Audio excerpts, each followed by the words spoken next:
महाभारत में कई घटना, संबंध और ज्ञान विज्ञान के रहस्य छिपे हुए हैं। महाभारत का हर पात्र जीवांत है, चाहे वो कौरव, पांडव, कर्ण, कृष्ण हो, धृष्टद्युम्न हो, शल्य, शिखंडी और कृपाचार्य हो। महाभारत सिर्फ योद्धाओं की गाथाओं तक सीमित नहीं है।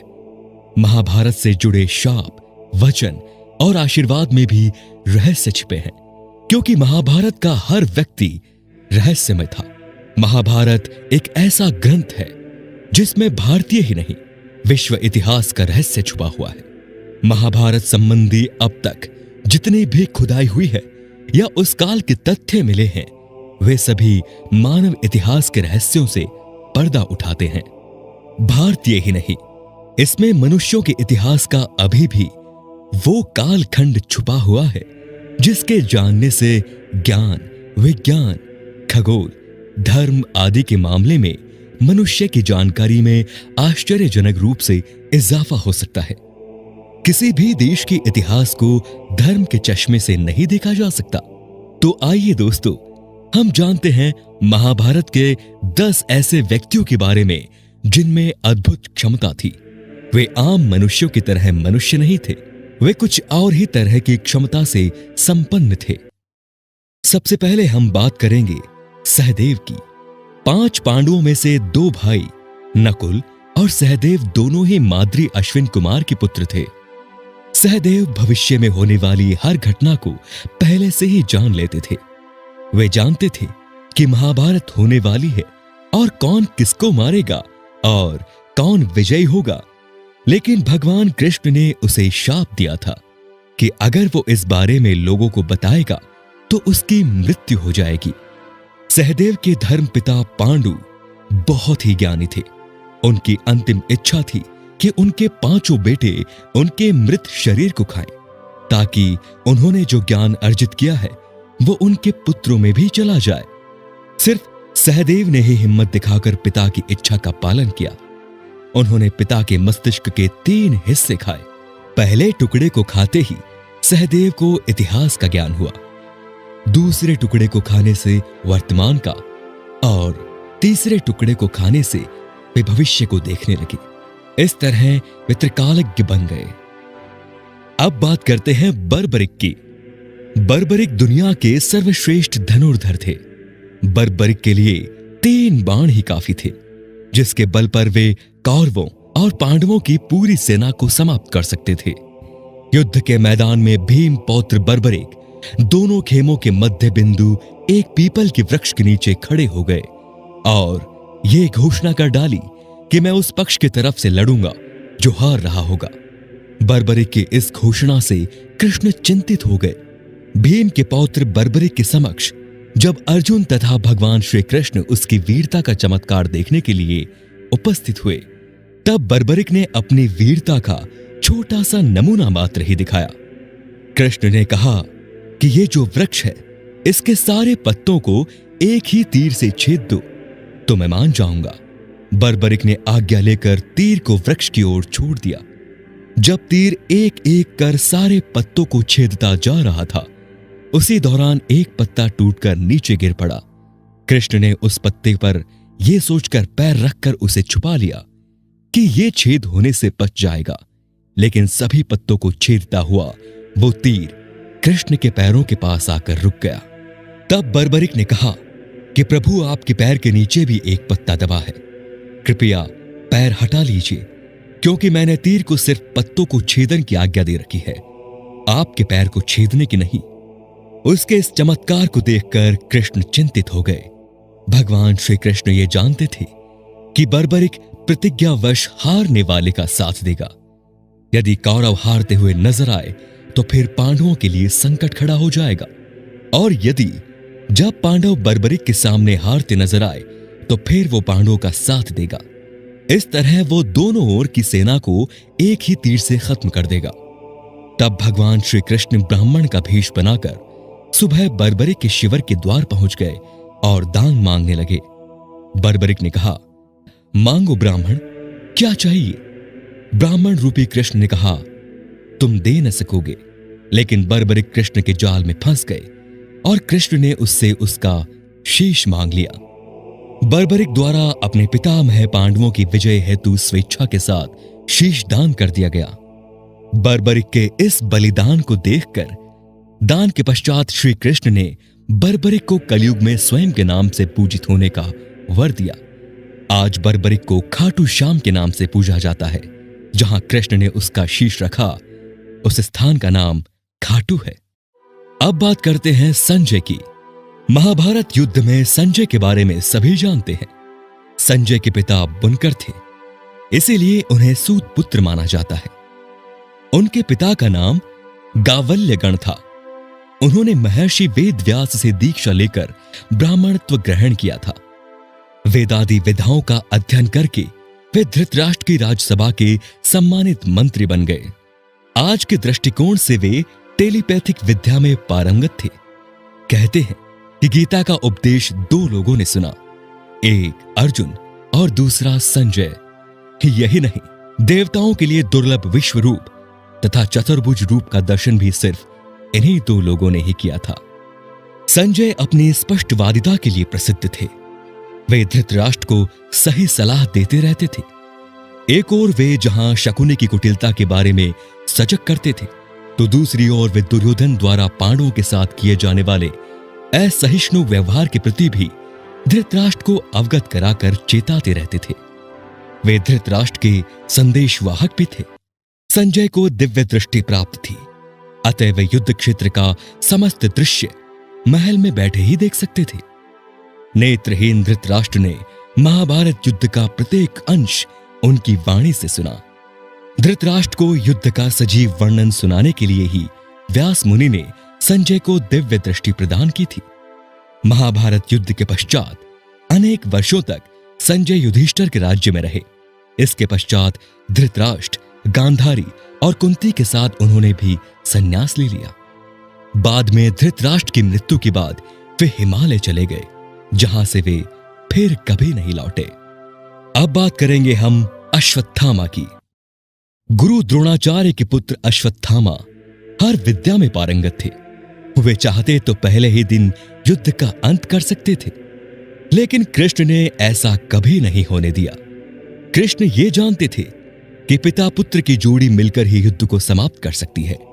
विज्ञान ये नहीं मानता कि कोई व्यक्ति हजारों वर्षों तक जीवित रह सकता है। ज्यादा से ज्यादा 150 वर्ष तक जीवित रह सकता है, वो भी इस शर्त पर कि आबो हवा और खान पान अच्छा हो। तो तब ऐसे में कैसे माना जा सकता है कि अश्वत्थामा जीवित होंगे? लेकिन यह सत्य है कि अश्वत्थामा आज भी जीवित है। महाभारत के युद्ध में अश्वत्थामा ने ब्रह्मास्त्र छोड़ दिया था, जिसके चलते लाखों लोग मारे गए। अश्वत्थामा के इस कृत्य से कृष्ण क्रोधित हो गए और उन्होंने अश्वत्थामा को शाप दिया कि तू इतने वधों का पाप ढोता हुआ 3000 वर्ष तक निर्जन स्थानों में भटकेगा। तेरे शरीर से सदैव रक्त की दुर्गंध निस्सृत होती रहेगी। तू अनेक रोगों से पीड़ित रहेगा। व्यास ने श्री कृष्ण के वचनों का अनुमोदन किया। कहते हैं कि अश्वत्थामा इस शाप के बाद रेगिस्तानी इलाके में चला गया और वहां रहने लगा। कुछ लोग मानते हैं कि वो अरब चला गया था। उत्तर प्रदेश में प्रचलित मान्यता के अनुसार अरब जाकर उसने कृष्ण और पांडवों के धर्म को नष्ट करने की प्रतिज्ञा ली थी। अब बात करेंगे कवच कुंडलधारी कर्ण की। कर्ण से यदि कवच कुंडल नहीं हथियाए होते, यदि कर्ण इंद्र द्वारा दिए गए अपने अमोघ अस्त्र का प्रयोग घटोत्कच पर न करते हुए अर्जुन पर करता, तो आज भारत का इतिहास और धर्म कुछ और होता। भगवान कृष्ण ये भली भांति जानते थे कि जब तक कर्ण के पास उसका कवच और कुंडल है, तब तक उसे कोई नहीं मार सकता। ऐसे में अर्जुन की सुरक्षा की कोई गारंटी नहीं। उधर देवराज इंद्र भी चिंतित थे, क्योंकि अर्जुन उनका पुत्र था। भगवान कृष्ण और देवराज इंद्र दोनों जानते थे कि जब तक कर्ण के पास पैदाइशी कवच और कुंडल है, वो युद्ध में अजय रहेगा। तब कृष्ण ने देवराज इंद्र को एक उपाय बताया और फिर देवराज इंद्र एक ब्राह्मण के वेश में पहुंच गए कर्ण के द्वार पर। देवराज भी सभी के साथ लाइन में खड़े हो गए। कर्ण सभी को कुछ न कुछ दान देते जा रहे थे। बाद में जब देवराज का नंबर आया तो दानी कर्ण ने पूछा, विप्रवर, आज्ञा कीजिए, किस वस्तु की अभिलाषा लेकर आए हैं आप? विप्र बने इंद्र ने कहा, हे महाराज, मैं बहुत दूर से आपकी प्रसिद्धि सुनकर आया हूं। कहते हैं कि आप जैसा दानी तो इस धरा पर दूसरा कोई नहीं। मुझे तो आशा ही नहीं, विश्वास है कि मेरी इच्छित वस्तु तो मुझे अवश्य ही आप देंगे। फिर भी मन में कोई शंका न रहे, इसीलिए आप संकल्प कर ले, तभी मैं आपसे मांगूंगा। अन्यथा आप कहें तो मैं खाली हाथ चला जाता हूं। तब ब्राह्मण के भेष में इंद्र ने और भी विनम्रता पूर्वक कहा, नहीं नहीं राजन, आपके प्राण की कामना हम नहीं करते। बस हमें इच्छित वस्तु मिल जाए तो हमें आत्म शांति मिले। पहले आप प्रण कर ले तो ही मैं आपसे दान मांगूंगा। कर्ण ने कहा कि मैं हाथ में जल लेकर आता हूं। हम प्रण करते हैं विप्रवर, अब तुरंत मांगिए। तब क्षुद्र इंद्र ने कहा, राजन, आपके शरीर के कवच और कुंडल हमें दान स्वरूप चाहिए। एक पल के लिए सन्नाटा सा छा गया।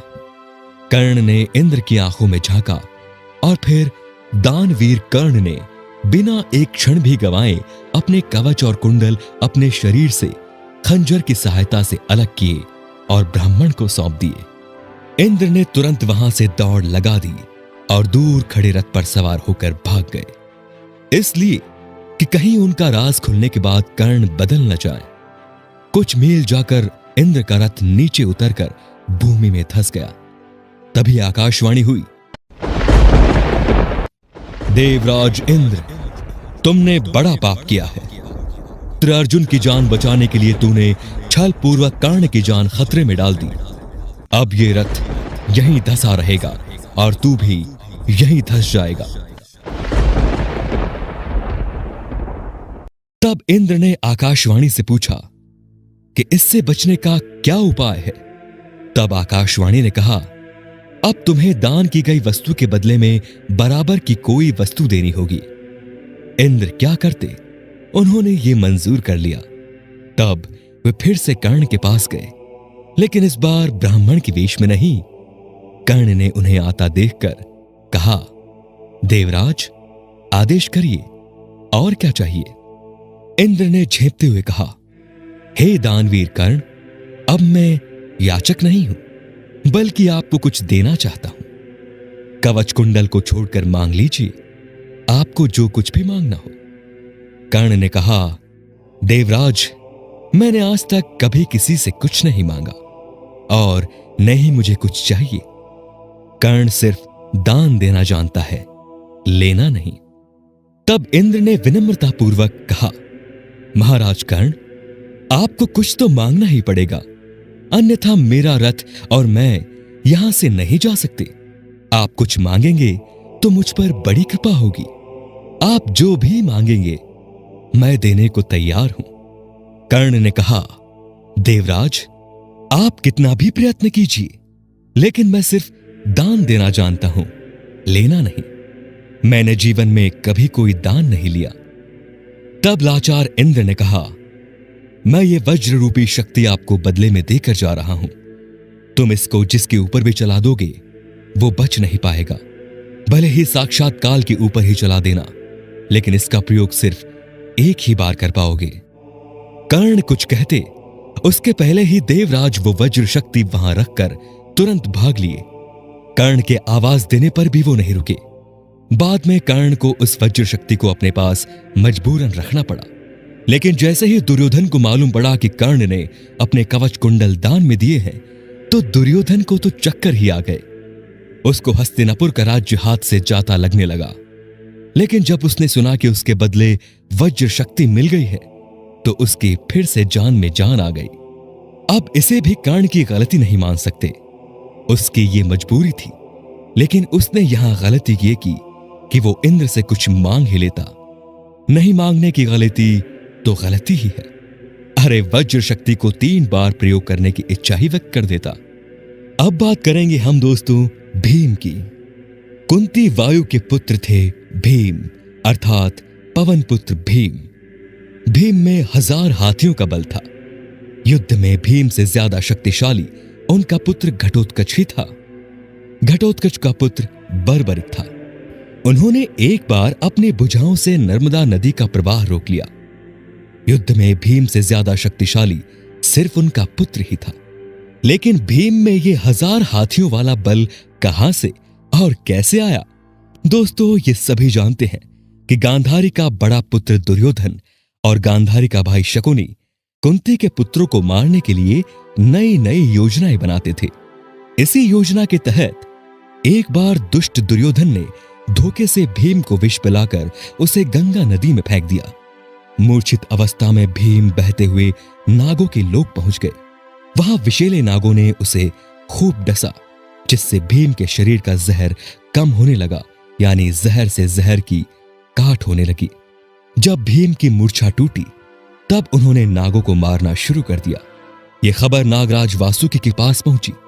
तब वे स्वयं भीम के पास आ गए। वासुकी के साथ आर्यक नाग ने भी भीम को पहचान लिया। आर्यक नाग भीम के नाना थे। भीम ने उन्हें अपने गंगा में धोखे से बहा देने का किस्सा सुनाया। यह सुनकर आर्यक नाग ने भीम को 1000 हाथियों का बल प्रदान करने वाले कुंडों का रस पिलाया, जिससे भीम और भी शक्तिशाली हो गए। अब बात करते हैं घटोत्कच की। माना जाता है कि कद काठी के हिसाब से भीम पुत्र घटोत्कच इतना विशालकाय था कि वो लात मारकर रथ को कई फुट पीछे फेंक देता था और सैनिकों को तो वो अपने पैरों तले कुचल देता था। भीम की असुर पत्नी हिडिंबा से घटोत्कच का जन्म हुआ। जन्म लेते समय उसके सिर पर केश नहीं थे। हाथी के मस्तक जैसा और केश शून्य होने के कारण यह घटोत्कच नाम से प्रसिद्ध हुआ। वो अत्यंत मायावी निकला और जन्म लेते ही बड़ा हो गया। उसमें जहां शारीरिक बल था, वहीं वो मायावी भी था। क्योंकि घटोत्कच की माता एक राक्षसी थी, पिता एक वीर क्षत्रिय था, इसीलिए इसमें मनुष्य और राक्षस दोनों के मिश्रित गुण विद्यमान थे। वो बड़ा क्रूर और निर्दयी था। महाभारत युद्ध के बीच इसने हाहाकार मचा दिया। कर्ण सेनापति बनकर कौरवों के पक्ष से युद्ध कर रहे थे। कर्ण के पास इंद्र की दी हुई ऐसी शक्ति थी जिससे वो किसी भी पराक्रमी से पराक्रमी योद्धा को मार सकते थे। वो शक्ति कभी खाली नहीं जा सकती थी। कर्ण इस शक्ति से अर्जुन को मारना चाहते थे।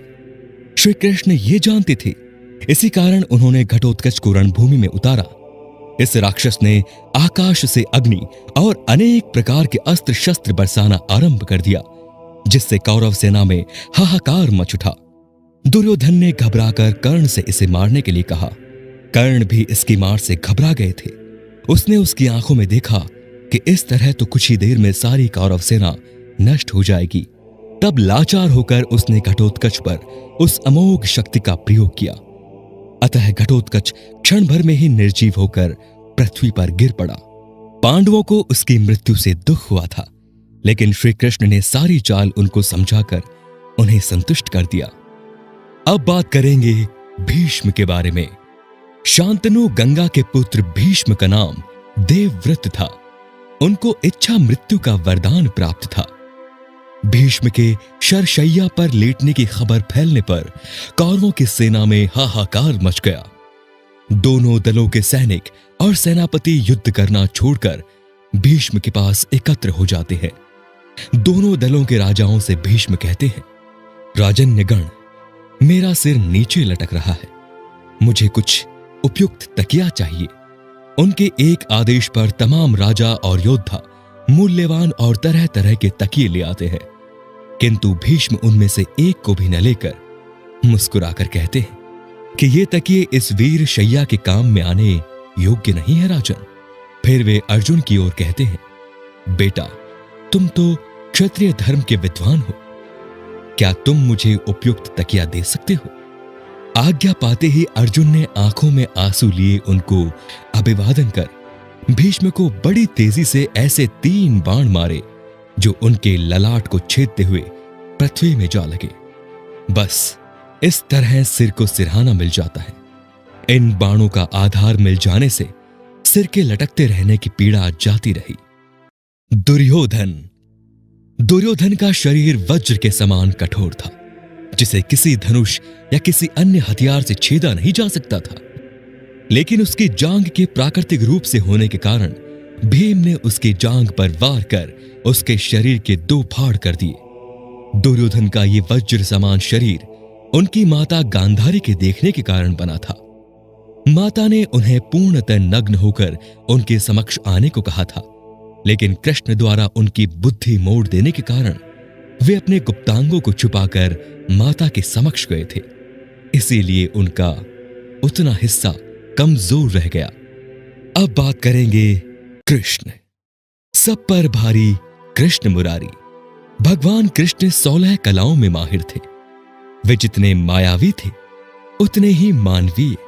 उनके रहस्यमय व्यक्तित्व को तो बड़े बड़े योग और तपस्वी भी समझ पाए। एक तरफ अपने दरिद्र मित्र सुदामा के चरण पखारते हैं, तो दूसरी ओर अपनी बुआ के बेटे शिशुपाल का वध भी कर देते हैं। उनके इस रहस्यमय व्यक्तित्व का सबसे बड़ा उदाहरण यह है कि अर्जुन ने सूर्यास्त से पूर्व जयद्रथ के वध की शपथ ली थी और कहा था कि यदि मैं उसे सूर्यास्त के पूर्व नहीं मार पाया तो अग्निचिता पर लेट जाऊंगा। कृष्ण ने अर्जुन को इसके लिए प्रोत्साहित भी किया, क्योंकि कृष्ण ये जानते थे कि आज सूर्य ग्रहण है और सूर्य कुछ देर के लिए नहीं दिखेगा। हुआ भी यही। अर्जुन ने चिता तैयार कर ली, तब जयद्रथ भी यही देखने आया और तुरंत ही उसी वक्त सूर्य पुनः निकल आया। कृष्ण के इशारे पर पल भर में ही अर्जुन ने जयद्रथ का सिर अलग कर दिया। कृष्ण को ईश्वर मानना अनुचित है, किंतु इस धरती पर उनसे बड़ा कोई ईश्वर तुल्य नहीं है। इसीलिए उन्हें पूर्ण अवतार कहा गया है।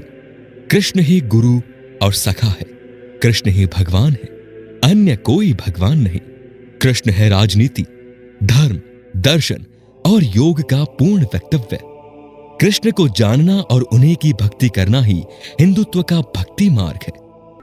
महाभारत को हिंदू धर्म का 5वां वेद माना जाता है कि इस महाकाव्य में व्यक्ति, परिवार, समाज, धर्म, कर्म, माया, ईश्वर, देवता, राजनीति, कूटनीति, महासंग्राम, महाविनाश, ज्ञान, विज्ञान, तंत्र, साधना, भक्त, भगवान और न जाने कितने ऐसे अनेकों विषयों के बारे में विस्तृत वर्णन किया गया है। महाभारत में वर्णित श्रीमद् भागवत गीता ईश्वर, आत्मा, कर्म और योग के विवेचन का एक ऐसा विश्वकोश है जिसके स्तर का ग्रंथ अन्यत्र मिलना दुर्लभ है।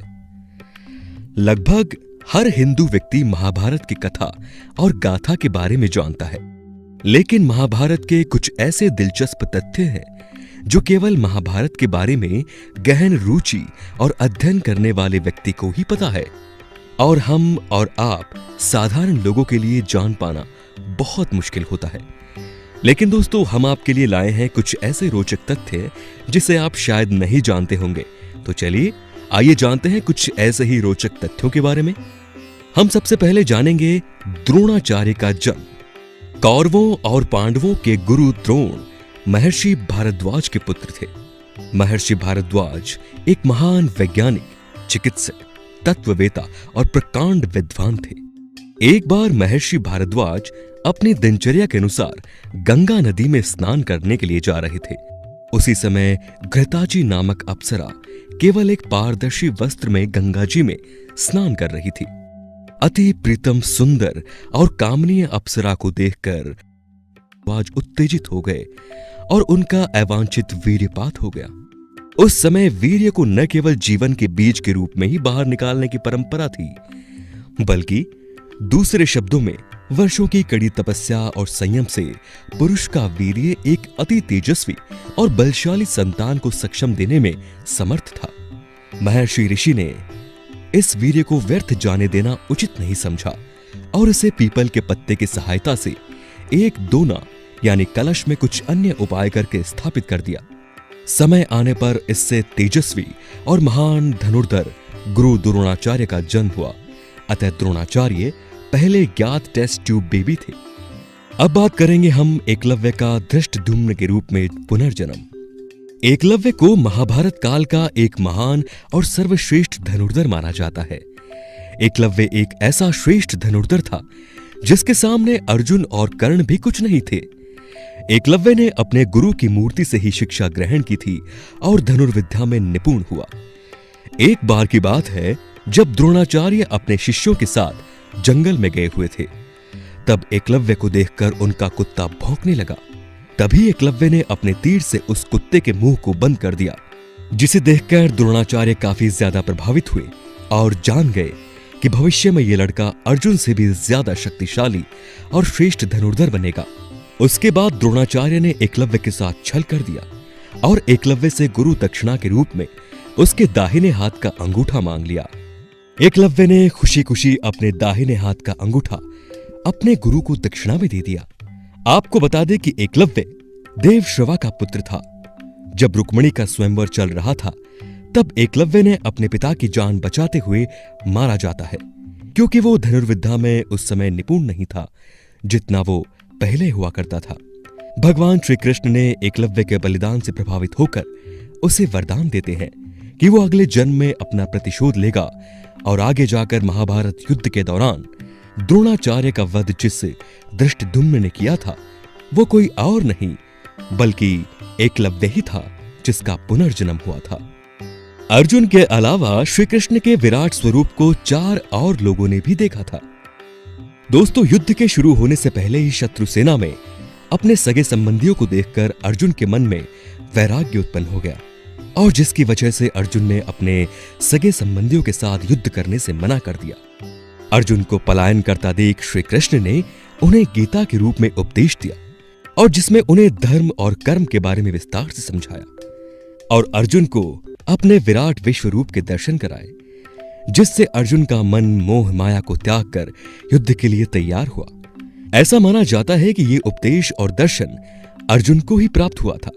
लेकिन जब भगवान श्री कृष्ण का उपदेश अर्जुन को दे रहे थे उस समय धनुर्धारी अर्जुन के अलावा इस उपदेश को विश्व में 4 और लोग भी सुन रहे थे, जिसमें पवन पुत्र हनुमान, महर्षि व्यास के शिष्य तथा धृतराष्ट्र की राज्यसभा के सम्मानित सदस्य संजय और बर्बरिक शामिल थे। आपको बताते चले दोस्तों कि बर्बरिक घटोत्कच और अहिलावती के पुत्र तथा भीम के पोते थे। जब महाभारत का युद्ध चल रहा था उस दौरान उन्हें भगवान श्री कृष्ण से वरदान प्राप्त था कि वो कौरवों और पांडवों के इस भयंकर युद्ध को देख सकते हैं। महाभारत युद्ध के शुरू होने पर धृतराष्ट्र ने युद्ध को देखने का आग्रह किया। चूंकि धृतराष्ट्र अंधे थे इसीलिए महर्षि वेदव्यास ने संजय को दिव्य दृष्टि प्रदान की ताकि वे सारा वृतांत धृतराष्ट्र को लाइव सुना सके। जब गीता का उपदेश चल रहा था उस दौरान पवन पुत्र हनुमान अर्जुन के रथ पर बैठे थे, जबकि संजय धृतराष्ट्र से गीता का आख्यान कर रहे थे। धृतराष्ट्र ने पूरी गीता संजय के मुख से सुनी। वो वही थी जो कृष्ण उस समय अर्जुन से कह रहे थे। भगवान श्री कृष्ण की मंशा थी कि धृतराष्ट्र को भी अपने कर्तव्यों का ज्ञान हो और एक राजा के रूप में वो भारत को आने वाले विनाश से बचा सके। इसी कारण संजय ने भी दिव्य दृष्टि से कृष्ण के विराट स्वरूप को देखा था। पवन पुत्र हनुमान अर्जुन के रथ पर ध्वजा पर विराजमान थे, इसीलिए रणभूमि में जो कुछ भी घटित हुआ वो सब कुछ उन्होंने देखा और सुना था। दोस्तों, अब हम बात करेंगे कि अर्जुन किन्नर के रूप में कैसे थे। ये बात पांडवों के वनवास के समय की है। एक बार अर्जुन महाभारत के रचयिता वेदव्यास जी के पास गए और फिर से राज्य पाने के उपाय पूछने लगे। तब वेदव्यास जी ने उन्हें स्वर्ग में जाकर इंद्र से दिव्य अस्त्रों का ज्ञान लेने का मार्ग सुझाया। तब गुरु के बताए गए मार्ग पर अर्जुन इंद्रलोक चले गए और इंद्र से आज्ञा लेकर वहां कई तरह की विद्याओं की शिक्षा लेने लगे। एक दिन जब चित्रसेन अर्जुन को संगीत और नृत्य की शिक्षा दे रहे थे, वहां पर इंद्र की अप्सरा उर्वशी आई और अर्जुन पर मोहित हो गई। उर्वशी हर हाल में अर्जुन के साथ वासना सुख भोगना चाहती थी और उन्होंने सीधे अर्जुन से ये बात कह दी। अर्जुन ने उर्वशी को इसके लिए असहमति जताई और कहा कि आप पूर्ववंश की जननी हैं और इस नाते आप मेरी मां के तुल्य हैं। ऐसा विचार करना भी मेरे लिए पाप के समान है और आप भी ये बात अपने दिमाग से निकाल दें। इस तरह अपने प्रस्ताव को अर्जुन द्वारा ठुकराए जाने के कारण उर्वशी अर्जुन पर नाराज हो गई और श्राप दे दिया कि तुम 1 साल तक पुंसत्वहीन रहोगे। ये श्राप द्वापर में तब तक अर्जुन के लिए फायदेमंद रहा जब तक वो अज्ञातवास में अपनी पहचान छिपाने के लिए उन्हें विराट नगर के राजा विराट की पुत्री को नृत्य सिखाया और वे अपने इस अज्ञात रूप में बृहन्नला नाम के किन्नर और नृत्य सम्राट बने। अज्ञातवास के बाद उत्तरा का विवाह अर्जुन के पुत्र अभिमन्यु से हुआ था। अब हम जानेंगे भीष्म के 5 पांडव विनाशक तीर। ये बात उस समय की है जब कुरुक्षेत्र में कौरवों और पांडवों के बीच युद्ध चल रहा था। पितामह भीष्म कौरवों की ओर से युद्ध लड़ रहे थे, लेकिन कौरवों के सबसे बड़े भाई दुर्योधन को लगता था कि भीष्म पितामह पांडवों को नुकसान नहीं पहुंचाना चाहते हैं। दुर्योधन का मानना था कि पितामह भीष्म बहुत शक्तिशाली है और पांडवों को मारना उनके लिए बहुत आसान है। इसी सोच में डूबा दुर्योधन भीष्म पितामह के पास पहुंच जाता है। दुर्योधन ने पितामह से कहा कि आप पांडवों को मारना नहीं चाहते, इसलिए आप किसी शक्तिशाली हथियार का इस्तेमाल नहीं कर रहे हैं। दुर्योधन की बात सुनकर भीष्म बोले, अगर तुम्हें ऐसा लगता है तो मैं कल ही 5 पांडवों को मार गिराऊंगा। मेरे पास 5 चमत्कारी तीर हैं जिनका उपयोग मैं कल युद्ध में जरूर करूंगा। भीष्म पितामह की बात सुनकर दुर्योधन बोला, मुझे आप पर भरोसा नहीं, इसीलिए आप ये 5 चमत्कारी तीर मुझे दे दीजिए, मैं इन्हें अपने कमरे में सुरक्षित रखूंगा। भीष्म ने वो 5 तीर दुर्योधन को दे दिए। वहीं दूसरी ओर श्री कृष्ण को जब इस बात का पता चला तो उन्होंने अर्जुन को इस बात की जानकारी दी। अर्जुन ये सुनकर घबरा गया और सोचने लगा कि इस मुसीबत से कैसे बचा जाए।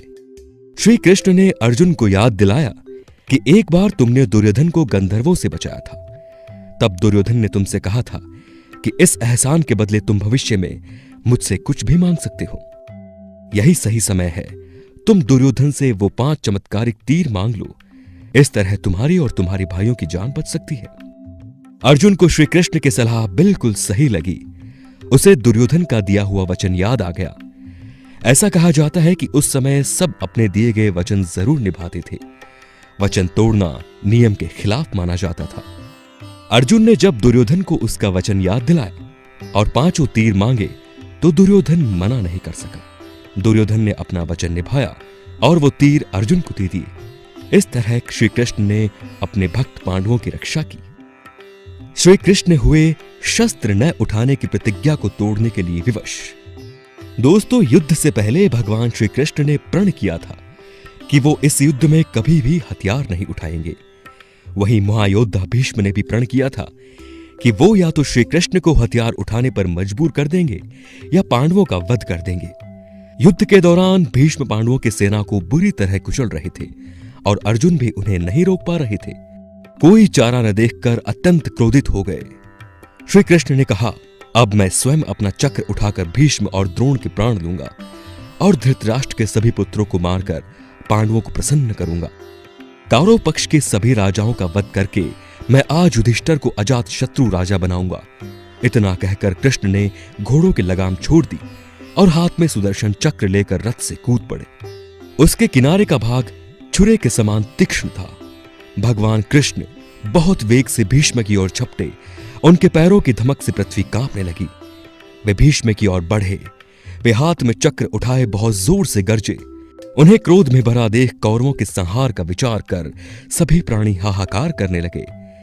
उन्हें चक्र लिए अपनी ओर आते देख भीष्म जी बिल्कुल नहीं घबराए। उन्होंने कृष्ण से कहा, आइए आइए, मैं आपको नमस्कार करता हूं। भगवान को आगे बढ़ते देख अर्जुन भी रथ से उतरकर उनके पीछे दौड़े और पास जाकर उन्होंने उनकी दोनों बाहें पकड़ ली। भगवान रोष में भरे हुए थे। अर्जुन के पकड़ने पर भी वे रुक न सके। जैसे आंधी किसी वृक्ष को खींच लिए चली आए, उसी प्रकार वे अर्जुन को घसीटते हुए आगे बढ़ने लगे। अर्जुन ने जैसे तैसे उन्हें रोका और कहा, केशव, आप अपना क्रोध शांत कीजिए। आप ही पांडवों के सहारे हैं।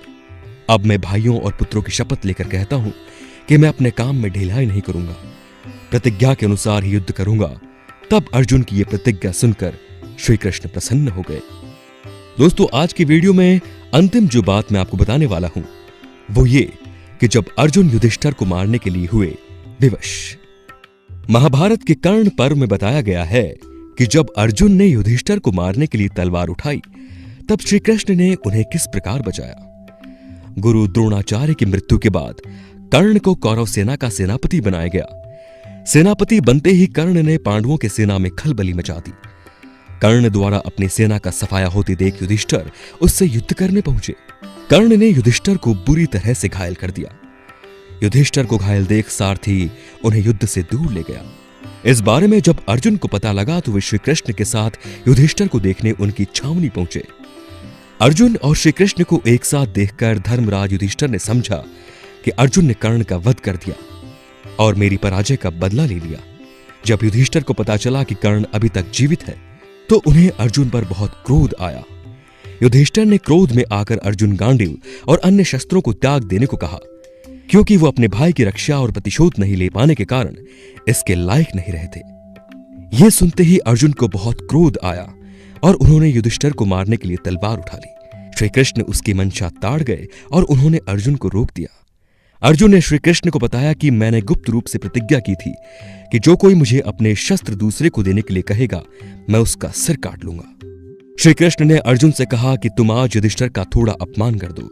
सम्मान योग्य व्यक्ति का अपमान करना उसकी हत्या करना जैसा है। श्री कृष्ण की बात सुनकर अर्जुन ने युधिष्ठिर को ऐसे कटु वचन कहे जैसे पहले कभी नहीं कहे थे। दोस्तों, अर्जुन इस घटना से क्षुब्ध होकर आत्महत्या करना चाहते थे। युधिष्ठिर का अपमान करने से अर्जुन को बहुत बड़ा दुख हुआ और उन्होंने आत्महत्या करने के लिए तलवार उठा ली। श्री कृष्ण ने अर्जुन से कहा कि तुम स्वयं की तारीफ करो, ऐसा करना आत्महत्या करने के समान है। अर्जुन ने ऐसा किया। अर्जुन के कठोर वचन सुनकर युधिष्ठिर बहुत दुखी हुए और वन जाने के लिए तैयार हो गए। तब श्री कृष्ण ने युधिष्ठिर से कहा कि मेरे ही कहने पर अर्जुन ने आपका अनादर किया है, आप उसे क्षमा कीजिए। इस प्रकार भगवान श्री कृष्ण ने अर्जुन और युधिष्ठिर दोनों को ही अधर्म करने से रोक लिया। इस प्रकार अर्जुन व श्री कृष्ण पुनः अपने रथ पर सवार होकर युद्ध करने निकल पड़े। तो दोस्तों, हिंदू नेशन का ये आज का वीडियो आपको कैसा लगा, इसके बारे में आप हमें कमेंट्स में जरूर बता सकते हैं। और अगर आपकी कोई क्वेरी है तो वो भी आप कमेंट्स में जरूर बताएं, हम उसका समाधान करने की जरूर कोशिश करेंगे।